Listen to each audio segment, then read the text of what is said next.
The 4% rule might be the most expensive piece of financial advice a Canadian with a pension ever follows, not because you'll run out of money, because you'll end up paying taxes you never needed to pay, losing benefits you were entitled to, and leaving your CPP permanently smaller than it could have been. All while thinking you were being responsible. I'm not being dramatic here. I've watched this play out with people who did everything by the book. Here's what nobody points out. The 4% rule was built for an American retiree in the 1990s. Someone with zero guaranteed income, a flat spending plan, and no tax complications worth modeling.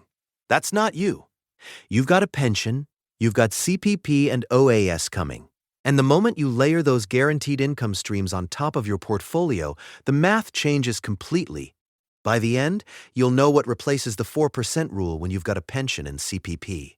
The replacement has nothing to do with picking a percentage. It's about timing, sequence, and what the tax system does to your income when you let it run on autopilot. So where did this thing actually come from? A financial planner named William Bengen published research in the mid-1990s. He took U.S. stock and bond data going back to 1926 and asked a simple question.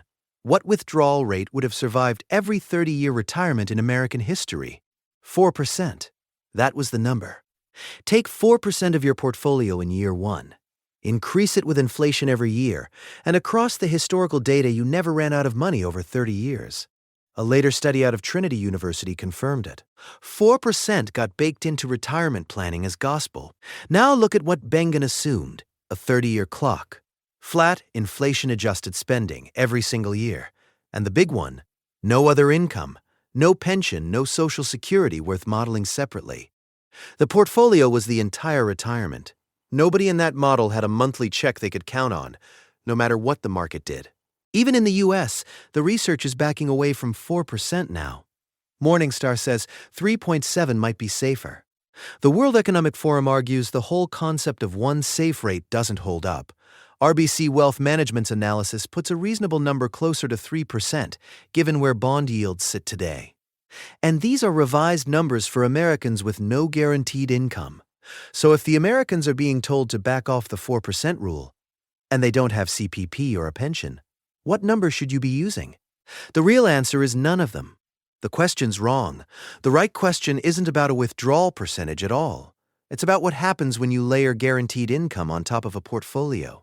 Because the moment you add a pension and CPP, the job your investments are supposed to do changes completely. Your retirement isn't one income stream. It's layers. CPP, OAS, your employer pension.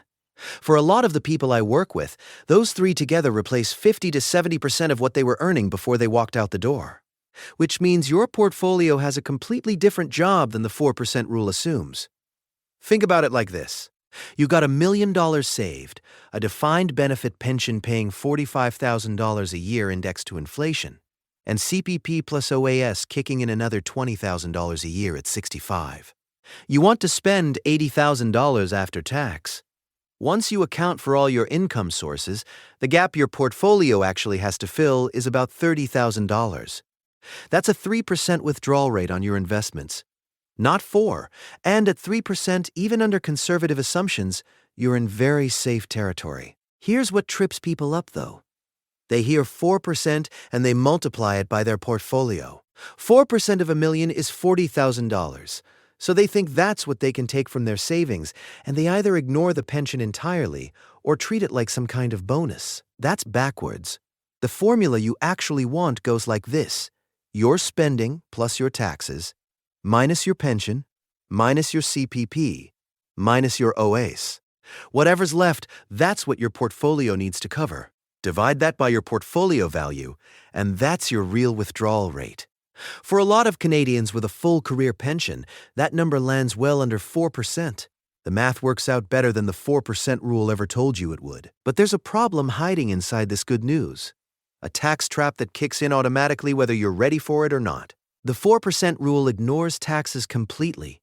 In Canada, taxes and benefit clawbacks can be the single biggest variable in whether your money actually lasts. Three forces collide here, and most people don't see any of them coming. First, OAS clawback. Old age security starts getting clawed back once your net income crosses a threshold. For 2026, that number is around $93,000. For every dollar above it, you lose 15 cents of your OAS. Once your income hits about $148,000, your OAS is gone entirely. Now here's the part that catches people off guard. If you've got a solid pension paying $45,000 or $50,000 a year, you're already halfway to the clawback before you touch a dollar of CPP or your portfolio. Second, those forced RRIF withdrawals.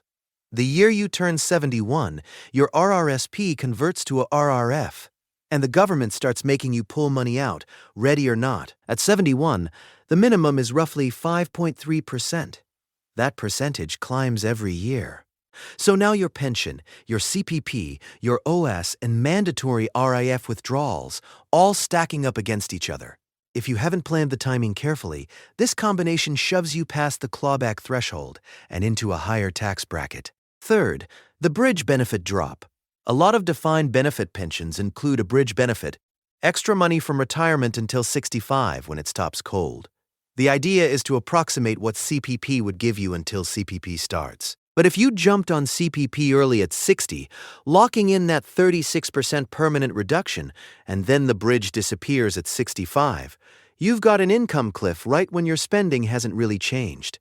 I've seen this exact sequence play out.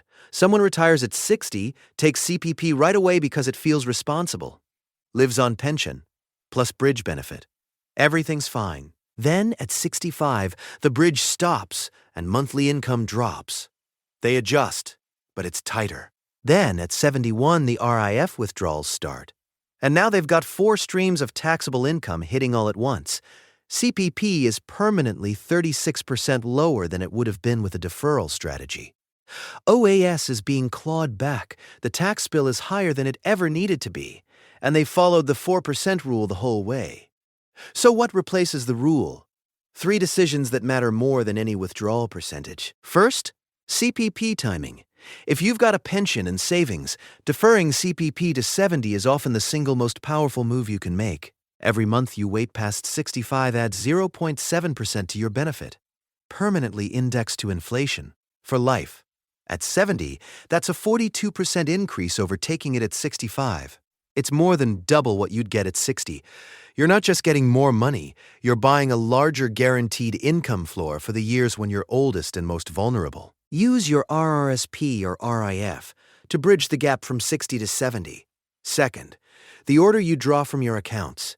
The rough sequence is RRSP and RIF money first, especially in those years between 60 and 71, when your taxable income is lower and there's no OAS clawback to worry about yet.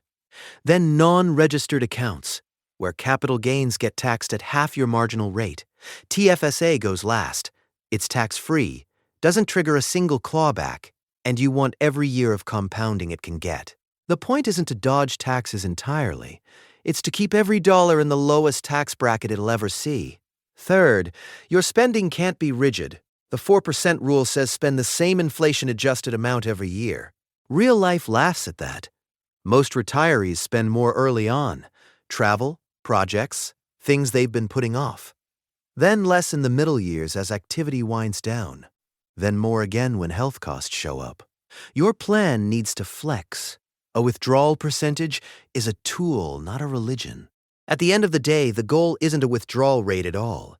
The goal is coordinating your guaranteed income, your tax brackets, and your investments so your money does what you actually need it to do. Let me show you the difference.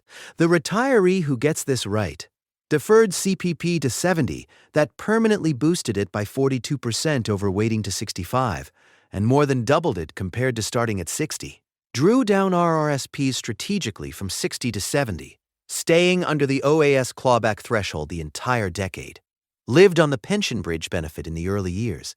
By 70, they've got a permanently higher CPP indexed to inflation for life, full OAS, and a portfolio that's barely been touched because the guaranteed income covers their baseline. They spent 10 years being methodical about which accounts they drew from and when, and they get to enjoy the compounding effect for the rest of their life. The retiree who followed the standard advice took CPP at 60 because it felt like the responsible move. Cruised on the pension plus bridge benefit. Life was good. Then the bridge stops at 65. monthly income drops, and it's not the same. Then, at 71, RIF minimums kick in. They don't need the money, but the government requires them to draw it anyway. Now pension, CPP, OAS, and forced RRIF withdrawals are all stacking. Every extra dollar is 15% smaller because OAS is getting clawed back. The CPP they started at 60 is permanently 36% lower, and the portfolio they were counting on now has to stretch further. Same pension, same CPP entitlement, same starting portfolio, completely different outcomes. One person spends their retirement confident, the other spends it reacting to tax bills they never planned for. The difference was never about 4%. The 4% rule was never your rule. It was built for someone else's retirement, in a different country, under assumptions that don't describe your life. Your rule is income coordination. You've got 3 levers now: when you take CPP, which accounts you draw from in what order, and whether your spending plan actually fits how you'll live. Before you decide when to start CPP, run the tax math, not just the break-even math. Your pension, your RRSP, the OS clawback, all of it is in play. A good financial planner can model this in 30 minutes, and it'll save you decades of unnecessary tax. If this helped you see the pieces differently, subscribe. I walk through exactly these mechanics every week. The next question nobody asks is what happens to the money you don't spend? The estate piece? The legacy math? That's a different conversation.